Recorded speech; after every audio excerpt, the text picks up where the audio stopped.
política, inseguridad, corrupción, extractivismo. migración. Volemos ese cocodrilo con Alejandro Gutiérrez e Ignacio Alvarado. La noticia del verano me parece que fue dominada, post-electoralmente hablando, creo que fue dominada por esta captura, secuestro, entrega pactada, lo que sea que haya sido, de Ismael El Mayo Zambada y uno de los hijos del Chapo Guzmán, de Joaquín Guzmán Pérez o López, no sé cómo. Bueno, ok.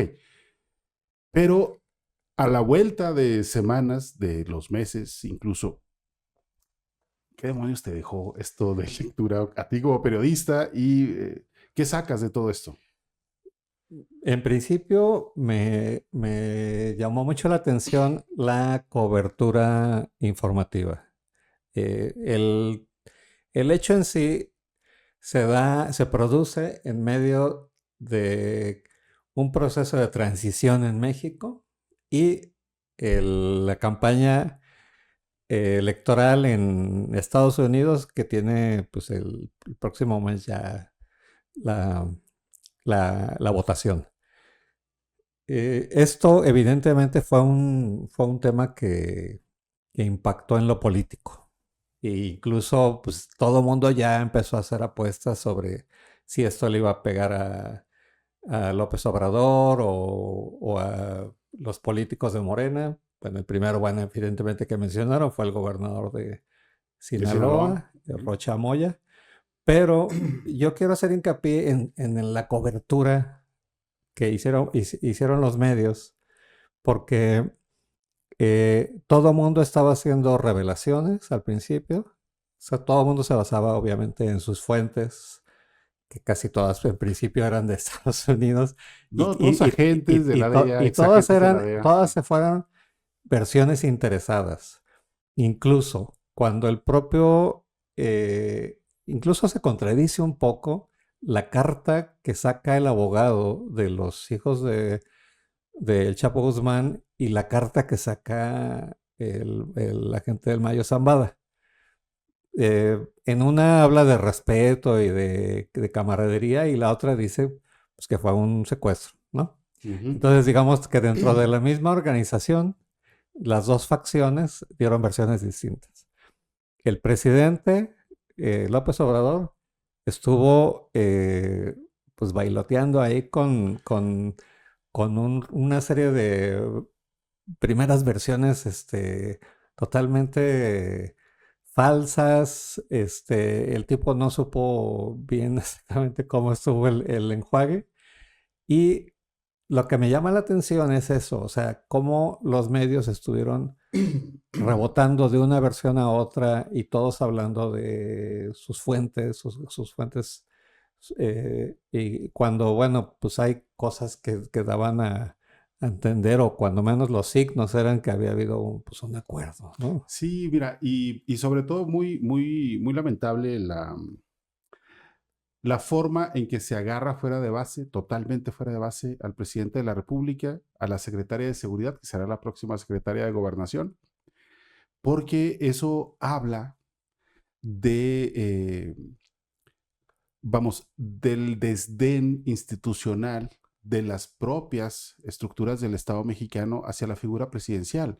Es decir, falla todo, desde los sistemas de inteligencia militar, desde los gobernantes. Es decir, todo el mundo no le reportó, no le dijo la verdad, porque yo dudo mucho que no se hayan enterado dos que tres figuras institucionales sobre el tema. Pero además, ya cuando se consuma el hecho, vamos a suponer que nadie se dio cuenta, las informaciones provienen de manera equivocada. Vamos, ni el gobernador de Sinaloa se convierte en un interlocutor a la altura con la figura del presidente, ¿no? Pero bueno, esto me lleva, pues, digo, hay que revisar un poco cómo se dan ese tipo de cosas, porque ahorita, como tú decías, bueno, esta fascinación por el dato casi de lavadero que tienen los periodistas, o que tuvieron los periodistas de uno y otro país, hablando todos o con cada quien presumiendo su cartera de fuentes cuando casi todas eran las mismas, exagentes o agentes de la DEA o algún que otro miembro infiltrado o parte de esas Claro, estructuras criminales o los abogados. Es decir, así es. el circuito Pero, eterno cuando se escribe sobre el narco, ¿no? exacto.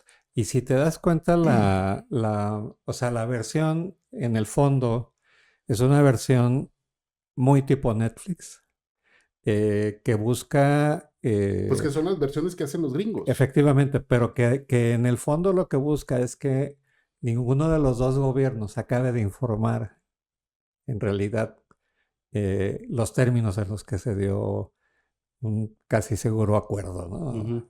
Mira, ya sabemos que las versiones oficiales terminan por ser las versiones históricas, las verdades históricas, y esas narrativas pues las impone quien tiene la sartén por el Claro. mango, ¿no? Pero, digo, no diré que en este podcast vamos a hablar sobre qué es la verdad y qué es mentira, no, eso no nos corresponde a nosotros porque a final de cuentas, en la historia que se ha construido a través de los siglos, pues la verdad es algo que difícilmente se puede alcanzar. Pero Claro.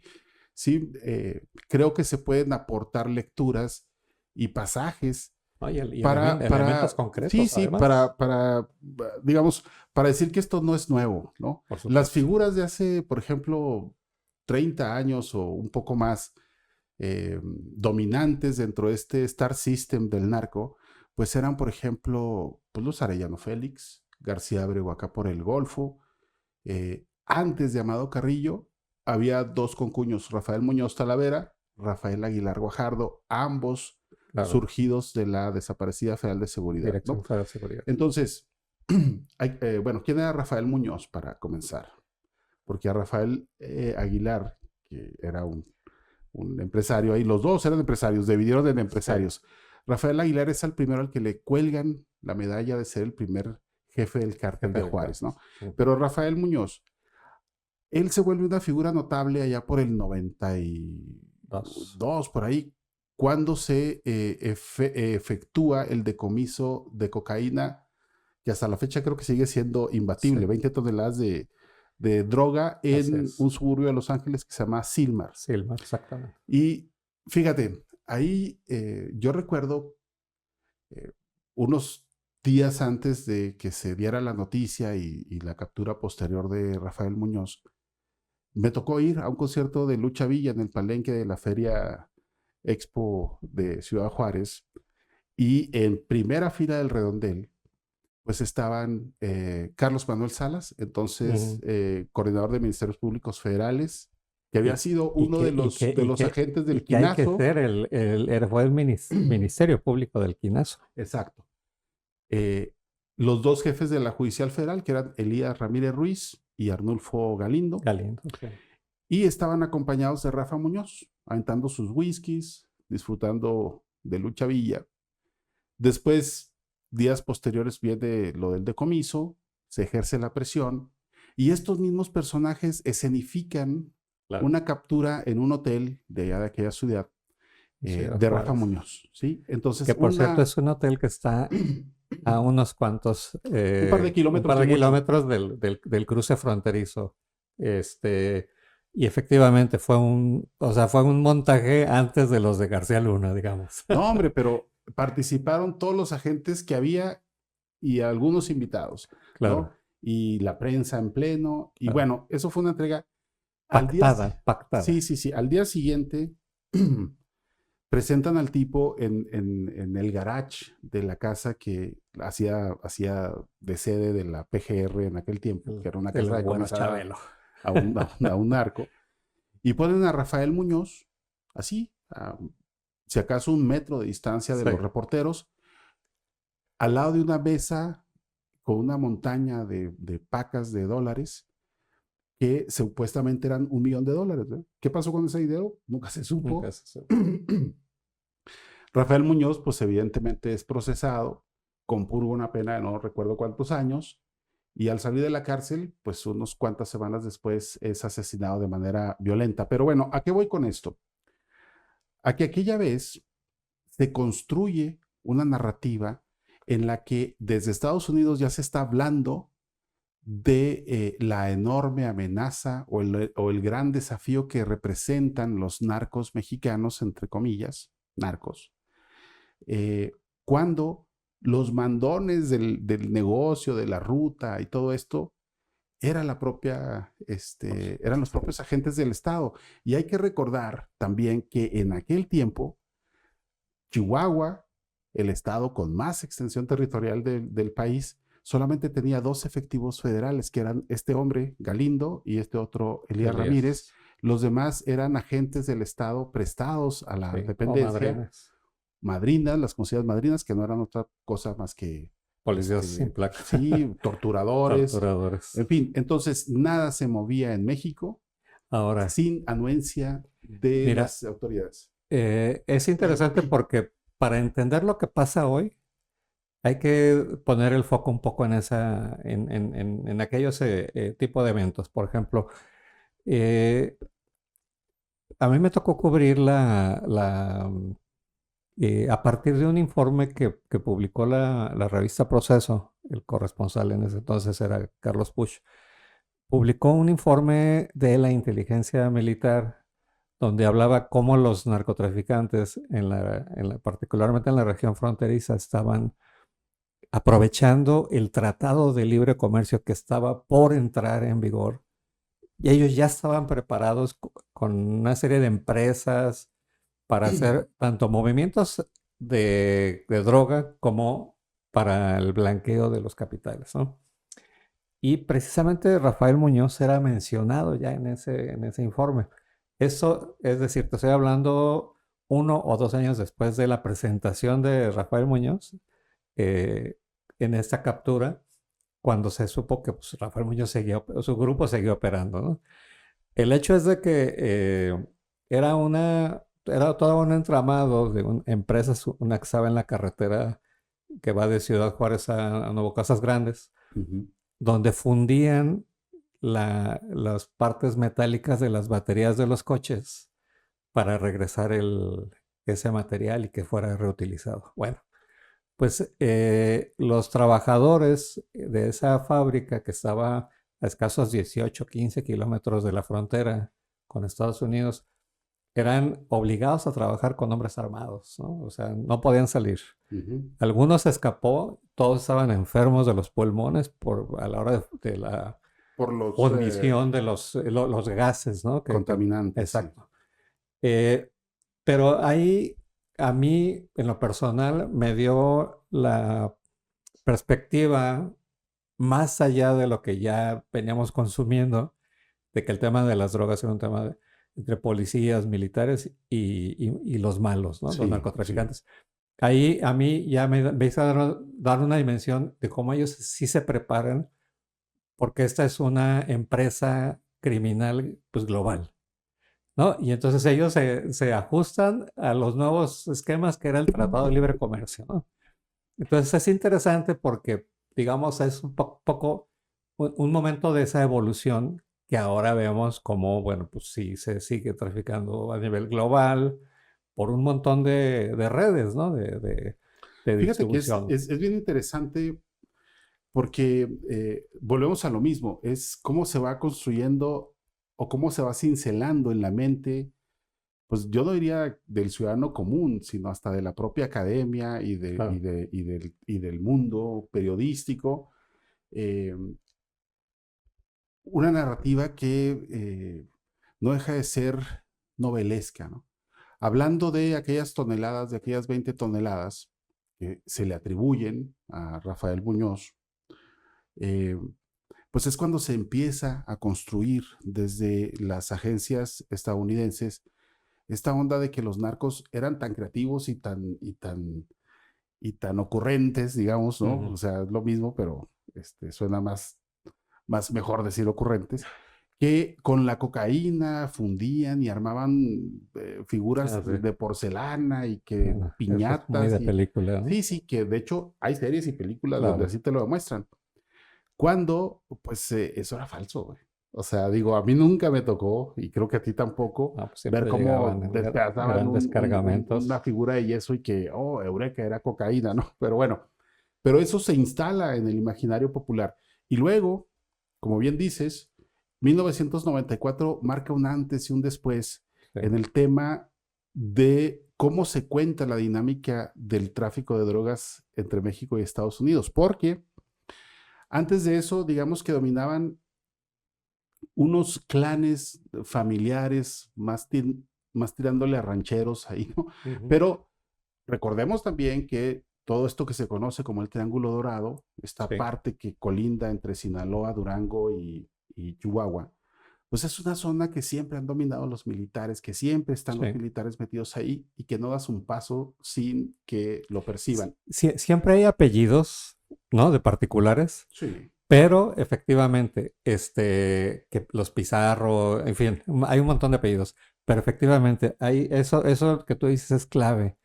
No se mueve un gramo de enervantes Ujú. si no es con el visto bueno de los militares.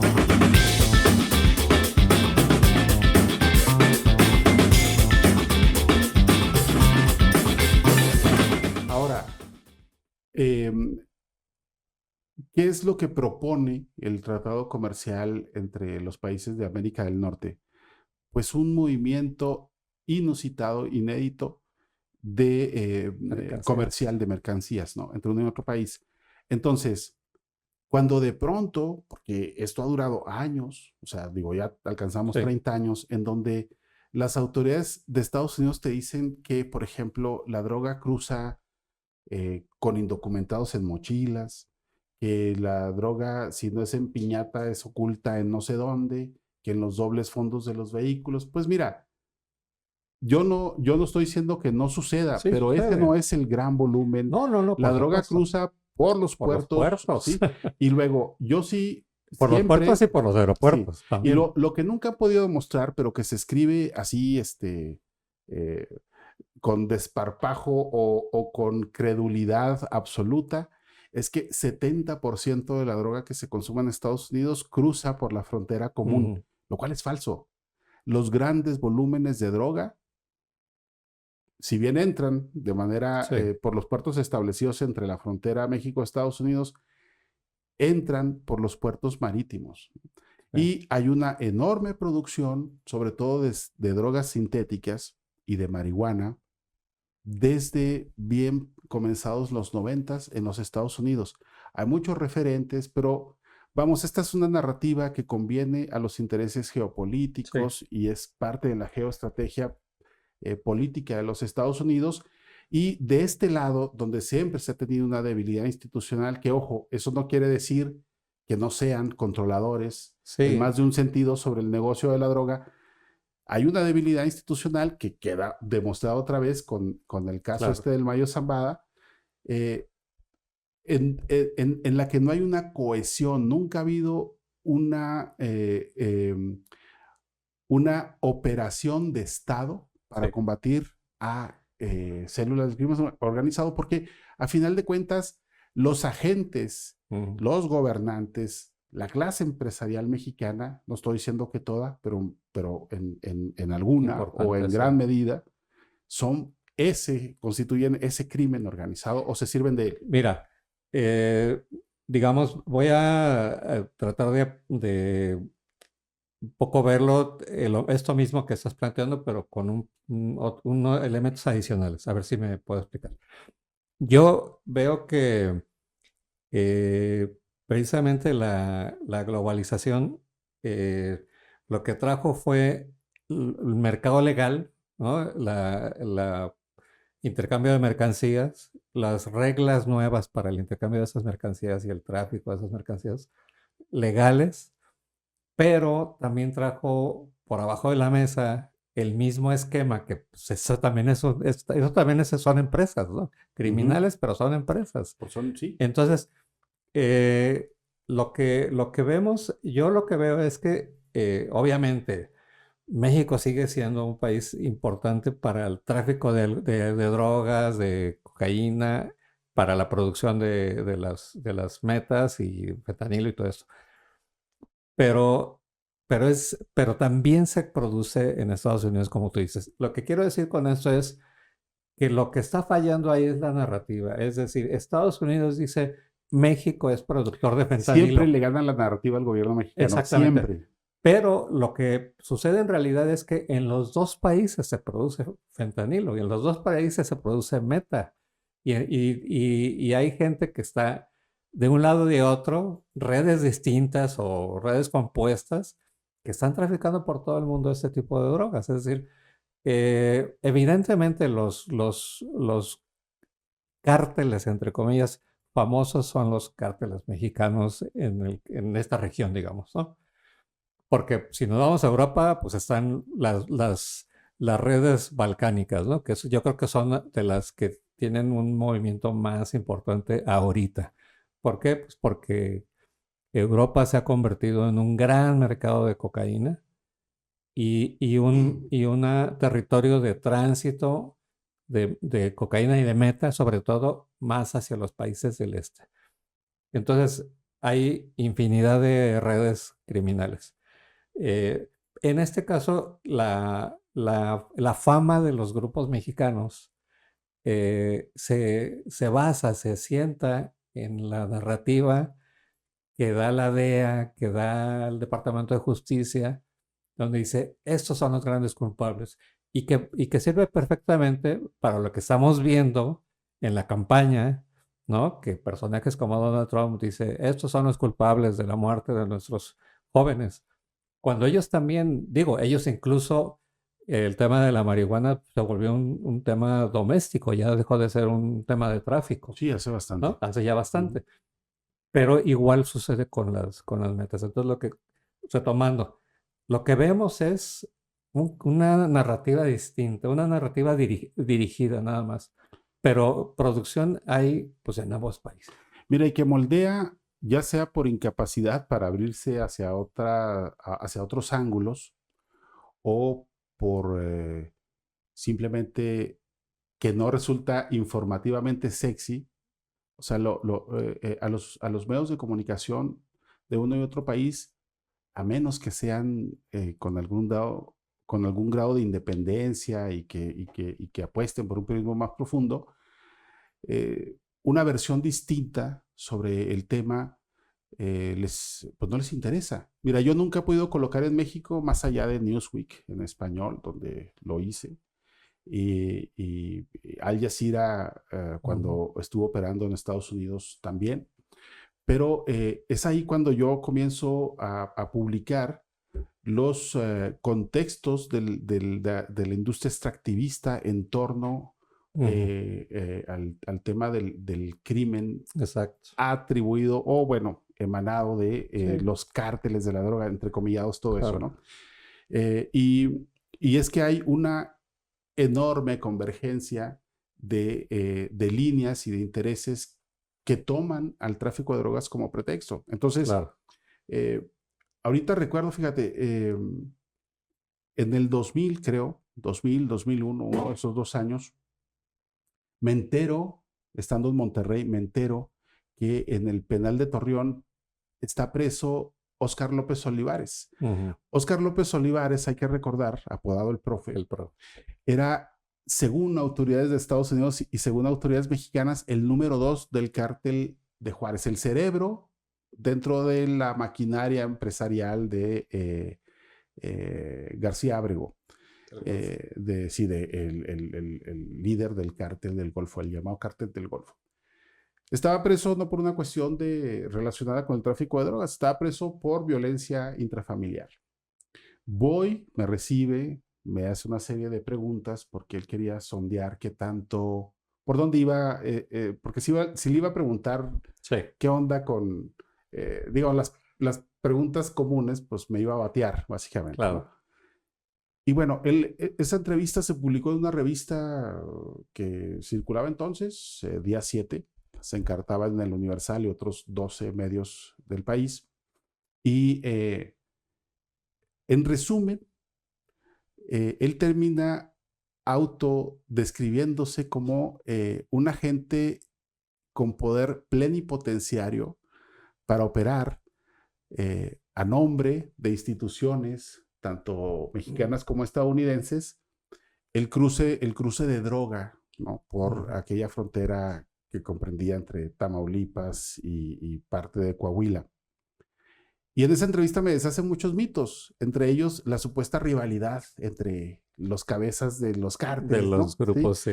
Pero sobre todo, digo, dicho por él, está escrito, está publicado, pues él me decía que los verdaderos administradores, digamos, los regentes del negocio, pues eran los militares, ¿no? Claro. Y de qué lado los agentes federales, es decir, las estructuras locales, estatales, en uno y otro lado, no tienen relevancia en el tema del tráfico transnacional. Y bueno, eh, eh, digo, esa es tan solo una de muchas anécdotas. Cuando comienza, Sí. fíjate, cuando comienza el 2007, ya en la presidencia de López Obrador, de Felipe Calderón, y perdón por estos saltos cuánticos, pero pues así hay que contar las cosas cuando se tienen los tiempos acotados, eh, pues estalla una violencia inusitada en una ciudad de por sí violenta que era Ciudad Juárez, ¿no? Digo, ya estaban los epicentros, los focos rojos en Michoacán, de ahí se habían pasado el Triángulo Dorado, Así es. posteriormente se irían a Tamaulipas, a Guerrero, Jalisco, en fin. Pero yo un día voy a cubrir el tema ahí por aquellos años y eh, pues de pronto yo preguntando era, porque desde luego nunca me creí esta cosa de que el cártel fulano contra el cártel sutano y que la chingada, no, eso nunca me ha hecho sentido a partir de 1996, 97, que vale la autocrítica. Nosotros dos escribimos una serie de reportajes, un especial que Claro. daba cuenta del siglo de El traficantes, siglo de las drogas. sí, hasta digo, después o cuando Amado Carrillo andaba Era en la huyendo, etapa. sí, bueno, Bueno, no, era la etapa que todavía estaba operativo. una línea y concluyo para cederte la Sí. palabra, pero bueno, de pronto yo voy conduciendo en una ciudad desierta porque el miedo hizo que la gente se refugiara en sus casas. Y yo decía, pues, ¿qué hay? ¿Qué hay? Y recordé que cuando yo era niño, que soy hijo de periodista, mi padre hacía coberturas en lo que se conoce como el Valle de Juárez, que no es otra cosa más que la antigua región Sí. agrícola que se ubica en dos municipios colindantes hacia el este de la ciudad, a las márgenes del río Bravo, que siempre salía custodiado por los campesinos, por los ejidatarios, porque estoy hablando de los 70s, Claro. desde entonces ellos habían descubierto yacimientos de petróleo y de gas que el gobierno no quería que se dieran a conocer. Y entonces todo me hizo sentido. A partir de ahí yo comienzo a hacer una superposición de láminas de aquellas regiones en donde supuestamente estaban ocurriendo Claro. confrontaciones entre organizaciones criminales y pues no hubo sorpresa, no voy a decir Pues, sorpresa. Eran lugares y siguen siéndolo hasta hoy, donde hay gas, donde hay petróleo, donde hay oro, donde hay litio, sí, donde todo hay, lo tema sí, o donde extractivista. están previstas Así es. las grandes estructuras portuarias, carreteras y Sí. ferroviarias. Vemos qué está pasando en Chiapas. Y en el transísmico Exacto. ya se está tomando posesión todo Ya el llegaron mundo los ahí, ¿no? cárteles. Claro, por supuesto. Sí. Esos son de los primeros que empezaron. De hecho, a mí, más que el Tren Maya, cuando se hablaba tanto de esto, lo que me interesaba más leer era qué estaba pasando con el transísmico. Porque efectivamente para mí es una infraestructura muy importante, pero, o sea, con eso estás tomando el control del paso del Golfo al Pacífico, ¿no? Pacífico, Entonces, sí. y por tanto al mercado del este, ¿no? Es decir, son estructuras que mientras tú mantengas el control, eso está garantizado, pues, tu eficacia ahí, ¿no? En la zona. Pero bueno, regresando también a este asunto de las narrativas que han venido imponiendo las agencias de Estados Unidos y creo que en algún momento te lo comentaba, que uno de los pues, grandes temas es para Estados Unidos y que se ha venido publicando y publicando y publicando es el caso del Kiki Camarena, ¿no? Bueno, Entonces, la gran farsa de la narrativa gringa, sí. exacto. Cuando, pues sí, es evidente que hay un montón de información pues, falsa y huecos en esa historia. Pero a mí me llamó la atención precisamente en aquellos años, cuando estaba yo trabajando más allá en Juárez, que en una entrevista que solicité con Phil Jordan, que en ese entonces era El director un del Centro de agente, Inteligencia del exacto, EPIC. agente especial de la DEAP y el director, como tú dices, de Epic Center. Contemporáneo, conocido de Kiki Camarena. Exactamente. Sí, sí. Llegaron a trabajar juntos. Y a mí me llamó la atención que, bueno, el centro estaba dentro del fuerte militar, el Fort Bliss, en El Paso.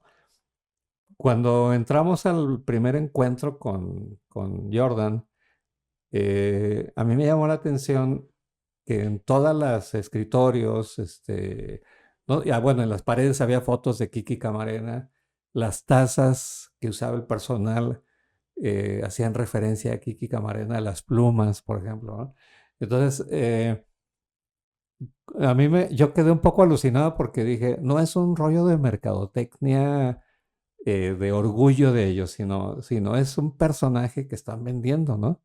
Es decir, es un discurso que siguen explotando y que pues sirve perfectamente para robustecer los presupuestos, ¿no? de esas agencias. Por otro lado, debo decir que en aquel momento Phil Jordan nos dio un briefing, pues digamos que ya había mucha de la información ya era conocida, ¿no? Donde lo que sí era interesante es que mencionaba a más de 2 agentes de la ex Dirección Federal de Seguridad, aparte de Rafael Aguilar y Rafael Muñoz. Estaba Rafael Chao López, que era fue un personaje Ahora hay que muy decir, importante, ¿no? ellos, estos agentes de la DEA, trabajaban Con coordinación ellos. con ellos, ¿verdad? Por supuesto. Mira, No, pero espérame, nada más déjame te digo porque ya después yo le dije a Phil Jordan que no nos servía eso, ¿no? Que queríamos otra información. Entonces me pidió que volviera al día siguiente. Yo pensé que no iba a cumplir y sí cumplió el señor. Nos puso a 2 agentes, digamos, de campo, ¿no? Y a mí lo que siempre me llamó mucho la atención era la forma como se dirigían a ellos. Y que cuando tú vas a trabajar a campo, a las zonas, así les llaman. Es decir, el Chapo, pues era el Chapito, ¿no? A Amado Carrillo se referían digamos, con un cierto... Otro gran mito que Sí, manejaba Boeings para cruzar coca. pero bueno, pero el rollo es de que ellos, cómo se dirigían, ¿no? Pero el que sí me llamó la atención es que al que sí siempre seguían llamando Don era a Miguel Félix Gallardo. Cuando tenía 40 años. Miguel Félix Gallardo. Sí, Tenía 40 años. Aunque ya estaba preso para aquel entonces, Exacto. ¿no?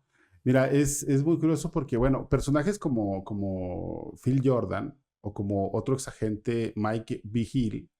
Claro, que ahora está Sí, es portavoz todos. Sí, es el ajonjolí de todos los moles periodísticos. Hay que decir que estos son personajes a los que recurrentemente se entrevista porque terminan diciéndote lo que quieres escuchar. Claro. Ahora, fíjate, hay algo muy importante. Bueno, yo lo entrevisté recientemente a Vigil, pero por otro tema. Sí, bueno. Un tema mucho más Pues antiguo. fíjate, ya te ando tirando un madrazo sin darme cuenta. Bueno, pero a lo que voy es a lo siguiente. En el imaginario también popular, también existe la idea o persiste la idea de que los agentes de la DEA son la quinta esencia de la investigación global, cuando son en su mayoría puro ranchero, ¿eh? O por puro, un lado, sí. Y entonces, y que de sofisticados no tienen absolutamente nada. Mira, pero para eso hay que ir a reportear en campo y hay que conocer cómo funciona cada estructura. En algún momento, en 2009, yo me aventé todo un recorrido por toda la frontera del lado gringo, por el lado de los Estados Unidos, mientras que este lado estaba ardiendo de violencia, las ciudades fronterizas de Estados Unidos eran las más seguras sí. Entonces, hablé con agentes de la DEA, hablé con agentes encubiertos, con agentes de aduanas, de las patrullas fronterizas, de las policías locales, de los alguaciles, los sheriff, agentes del FBI.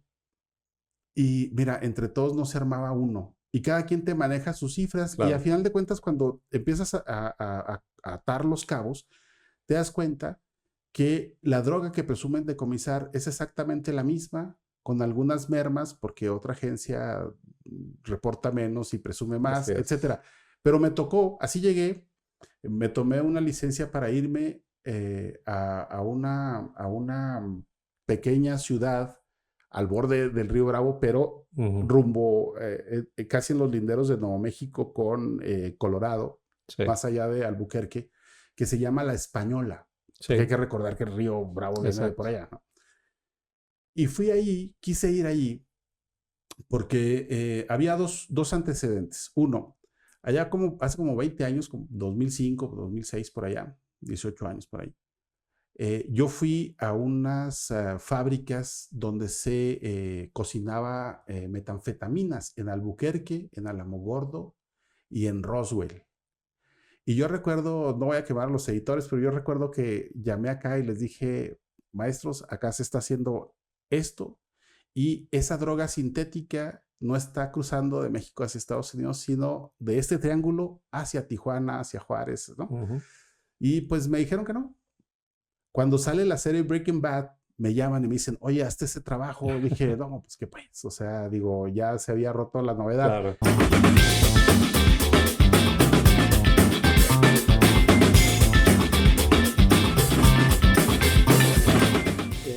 También lo que es interesante retomar es esta parte que planteabas hace rato sobre la presunta rivalidad que hay entre las organizaciones. Cuando está pues, documentado incluso, digamos, por un lado reporteando en campo, pero además reporteando incluso hasta los propios expedientes se contradicen las versiones. Sí. Porque estaba clarísimo que durante mucho tiempo, salvo cuando ya empezó ahí la bronca en la etapa de Calderón, un poco antes con Fox, pero ya con Calderón, que sí había una bronca en la región de Tamaulipas, pero porque había un cruce de intereses y obviamente intereses de políticos y de militares y de redes. Y de estructura de gobierno. Estructuras de gobierno. Sí. Entonces, el problema iba más allá que el simple cruce de droga, que por otro lado hay que decir que también es un cruce muy importante, porque pues está el cruce de Nuevo Laredo, que es uno de los más, es el más importante, cuando menos de la frontera México-Estados Unidos, ¿no? Y pues sí, te lleva directamente a la zona este, que es una de las zonas de mayor consumo de tipo de droga, ¿no?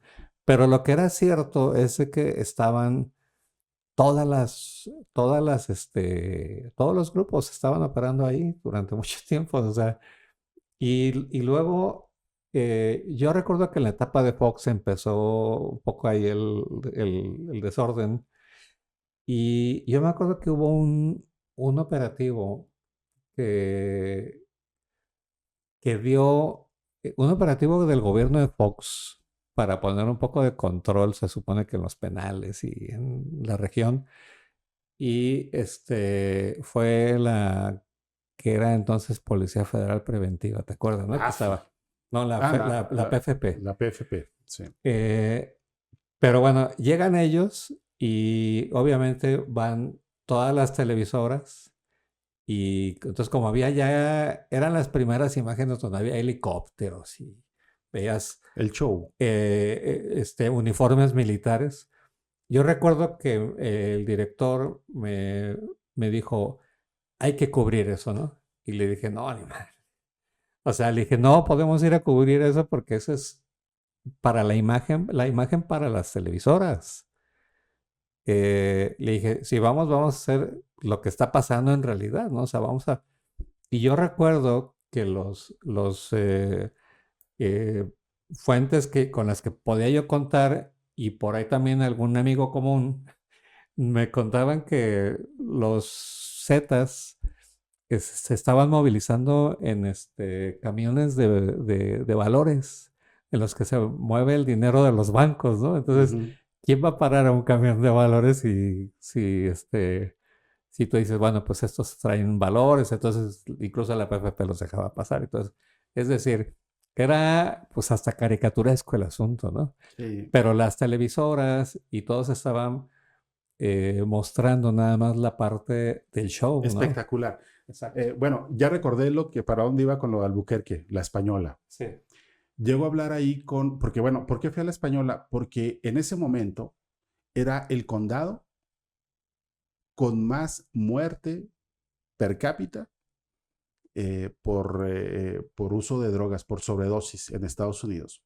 Entonces quise ir ahí, hablé con el jefe de la policía local, que, mira, yo llegué al edificio y yo pensé que estaba abandonado, porque así estaba lleno de hierba seca. Y, ¿no? Total, entro, ya no recuerdo el nombre de la gente, pero pues el tipo ni computadora tenía. Tenía un mapa con estas tachuelas de colores. Sí. Y me empieza a hablar del cártel de Sinaloa. Y que no sé qué. Entonces le dije, pero ¿a cuánta gente del cártel, a cuánto mexicano han agarrado aquí? No, es que el que distribuye es un tipo, me dio el nombre, que era un hombre blanco. Y bueno, a final de cuentas yo le dije, bueno, ¿y a cuántos han capturado que usted diga, pues es del cártel de Sinaloa? Entonces me dice, pues a ninguno. Le dije, entonces, ¿usted cómo sabe, cómo puede afirmar que son? Me dice, no, porque eso es lo que me dice el FBI. No, bueno, en síntesis, claro. Pero él me cuenta una anécdota de cómo a él, el gobierno de Coahuila, ¿no? No recuerdo cuál de los Moreira, lo contrata para que vaya a capacitar a los agentes del C4 entonces, ¿no? Entonces, sí. Me dice, no hombre, pues yo que, o sea, me cuenta cómo entra a una sala llena de monitores, todo digitalizado, claro. Y el tipo se quedó apantallado porque eso no lo tienen en Nuevo México, ni siquiera en Albuquerque. Era como la plataforma entonces, México de García Luna. Sí, aquí, bueno, ¿no? Entonces, bueno, a final de cuentas, volviendo al punto, uno cree, porque así lo han hecho entender los gringos a través de la enorme industria hollywoodense, que las agencias gringas son la gran... No es cierto. Bueno, pero bueno. Mira, voy a ir hacia donde tú lo dejas el balón. A ti y a mí nos tocó cubrir un hecho que fue una serie de desapariciones de personas en Ciudad Juárez. No? Sí. Ya no recuerdo el número, pero eran infinidad de gente. 270 o 370, bueno, algo así. Había... los familiares nos señalaban la presencia de los agentes de la DEA en Ciudad Juárez, operando en Ciudad Juárez, ¿no? Bueno, lo que nos mostraba que no son ni tan preparados ni tan capacitados y que son bastante maletas los agentes de la DEA y los agentes de Estados Unidos, es decir, no se corresponde con esa visión que hay de sofisticado y que los grandes equipos y todo eso, bueno, pues a lo mejor alguna área militar lo puede tener, ¿no? Y efectivamente. Pinchar teléfonos es lo más simple del planeta, ¿no? No, y podrán tener incluso equipos muy sofisticados, pero lo que nosotros vimos ahí fue un abogado bastante malandro, que era el representante de una de las familias de uno de esos desaparecidos, que él había estado... mantenía un espionaje sobre los agentes de la DEA. Exactamente lo mismo que hacían los agentes de la DEA y los federales. Sí. Fue esa parte que yo me acuerdo que fue hasta nos soltamos riendo porque el tipo nos empezó a dar santo y seña de quiénes eran, cómo se movían los agentes de la DEA. Porque él solo y su pequeño despacho, que casi creo que era nada más él, si no mal recuerdo, estaba espiando a los agentes y los tenía perfectamente ubicados y nos los llegó a mostrar que estaban enfrente de un restaurante. Y nosotros publicamos nombres, matrículas, exacto. Habitaciones de hotel, números de vuelos. Pero porque además pudimos comprobarlo. Exacto, porque lo vimos. No es que nos lo dijo y le escribimos ahí. Publicamos. No, Sino vimos porque, los videos. Porque si no lo dijo, porque constatamos. Y a partir de ahí, en aeropuerto, en hoteles, todo eso. Entonces, pues si no recuerdas mal, nos querían dar piso, ¿no? Nos iban a matar. Sí. No estaba de moda matar periodistas entonces, pero claro. Bueno, ok. Pero bueno, todo esto que estamos contando tiene un propósito, ¿sí? Que es, bueno, para mí en lo personal, yo descreo total y absolutamente sobre lo que está diciendo hasta el embajador de Estados Unidos en México y hasta la carta que publica el abogado. Sí, bueno, porque hay muchas inconsistencias y hay, absolutamente. y porque esto no es la primera vez que sucede, esto ha sucedido a través de los tiempos. Y mira, ahorita que mencionabas a Fox, hay que recordar que en el gobierno de Fox es cuando Tamaulipas comienza a arder. Por ¿sí? supuesto. Y bueno, ¿qué era la narrativa? Que como el Chapo Guzmán se había fugado de prisión, que luego ya finalmente, pues ¿cuál fuga? Pues estaba disputándole el cártel de Sinaloa, la plaza, esta onda semántica, ¿no? La plaza, el trayecto, al cártel del Golfo. Entonces, y a los Zetas, ¿no? Que, bueno, que su brazo armado. O sea, toda esta palabrería que es impostada y que, pues no deja de ser muy, muy novelesca, ¿no? Pero pega, porque es sexy. Bueno, yo no sé si recuerdas, pero allá como por el 2004, una cosa, o 2003, por allá, que es cuando se escenifican unos enfrentamientos en Laredo, que hasta usan una bazooka, ¿verdad? Es en el parque que se llamaba El Polvo Enamorado. Pero ahí voy, ¿no? Ahí voy yo a Laredo. Bueno. Yo así lo titulé incluso en mi libro. Entonces fui acompañado por un fotógrafo amigo nuestro que pues lamentablemente falleció, pero era un crack de la fotografía, Julián Cardona. Y nos hospedamos en un hotel que se llama Hotel Chihuahua, que estaba frente a zona residencial Madero, creo que se llama, ¿no? Que es como... Sí. Para los ricos del pueblo, ¿no? Y ahí, esa mañana estuvimos nosotros recorriendo y cada esquina había una tanqueta, un vehículo militar. Sí. Y bueno, se supone que había acciones de la AFI. Ahí sí ya era la AFI. Sí. Y bueno, finalmente nos estuvimos ahí como una semana siguiendo el rastro de un narco renombrado ahí local, que ya no recuerdo el nombre. Pero a mí el señor no me importaba que junto con él se habían llevado un niño de 12 o 13 años y sus abuelos habían iniciado un peregrinaje para tratar de encontrarlo. Nunca lo hallaron. ¿Sí? Bueno, ¿qué es lo que encuentro a través de esa historia, de seguir esa historia? Pues que no se andaban peleando narcos contra narcos, se andaban peleando federales contra federales. Y terminan deteniendo al coordinador de Ministerios Públicos Federales, que era el que comandaba una célula. Una de las células, ¿sí? Y luego ellos mismos andaban asesinando a los policías municipales. Entonces llegó el ejército, pues a hacer también lo suyo, ¿no? Claro. Entonces era tremendo porque estamos una noche, una madrugada en el hotel y nos despertó un estallido y un resplandor. Entonces nos vestimos, salimos pues corriendo a pie porque estábamos enfrente de ese fraccionamiento a unas, ¿qué será? Medio kilómetro. Llegamos y ya estaba todo el ejército rodeado, un montón de prensa, cordones amarillos, ya sabes, y estaban sacando los cadáveres de como 11 individuos, todos con el uniforme de la AFI. Agentes de la AFI. Sí, entonces, pero la versión oficial eran narcos disfrazados de federales, ¿no? Sí, exacto. Y tú decías, neta, o sea, con un cerco militar, van a andar estos güeyes metiéndose aquí. No, bueno, pues esas son las maneras en que se informa en uno y otro país.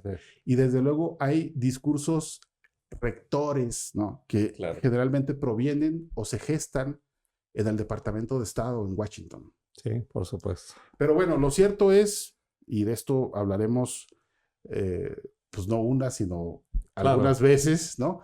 Porque es un tema recurrente. Yo quisiera cerrar diciendo que si uno hace una revisión con un espectro más amplio del de buenos, malos, policías contra criminales, va a encontrar que hay un antes en México y un después en términos de violencia criminal de la reforma energética. Claro. Y cuando uno voltea los ojos a Colombia, a Brasil, a Ecuador, Argentina, Perú, encuentras exactamente lo mismo. Claro. No con una reforma energética, sino con No, intereses con intereses que importan al lobby de los energéticos. Que ¿no? tiene que ver con lo que mismo. tienen la cola metida en Oriente Medio, en y África. los discursos van en el mismo Exacto, y sentido. son exactamente lo mismo. Que lo que vimos recientemente en Ecuador y viendo al presidente Noboa hablando de terrorismo, ¿no? Bueno, también lo que quería yo decir, y esto ya es cierre por mi parte, es que esto, en este momento, estos discursos, estas narrativas, también están sirviendo perfectamente para alimentar los discursos de las campañas electorales, ¿no? Las campañas políticas, ya desde hace un buen rato. Y en México, bueno, la captura de Ilmayo Zambada para muchos se tradujo en que ahora sí cae López Obrador, ¿no? Y por otro lado, en Estados Unidos ha permitido que pues, personajes como Donald Trump y esta gente apuntalen sus propias narrativas. Sus narrativas, como lo hizo el propio gobierno de Joe Biden, ¿no? Sí, es decir, que estos discursos, estas narrativas, tienen una serie de aristas y esto a nosotros nos permitirá seguir hablando del tema. Desde luego, porque esa detención, bueno, o esa entrega, diría yo, de Ismael Zambada, ese acuerdo, como se quiera ver, ocurre en un momento clave, claro, por supuesto, que es cuando se está diseñando la política de seguridad del gobierno de Claudia Sheinbaum, y ya iremos viendo cómo se ejecutan las líneas de acción. Estamos además a pocos días de que sea la elección en Estados Unidos y bueno, es una exfiscal de California, claro. la vicepresidenta, y Donald Trump, que es versus una periodista que como secretaria de Seguridad Pública en México hizo un papel bastante lamentable, que hizo el ridículo tras la captura, bueno, otra vez captura, tras esta onda del Mayo Zambada, la llegada del Mayo, y que es la actual secretaria de Gobernación. Bueno, pues quedamos aquí y hasta la próxima.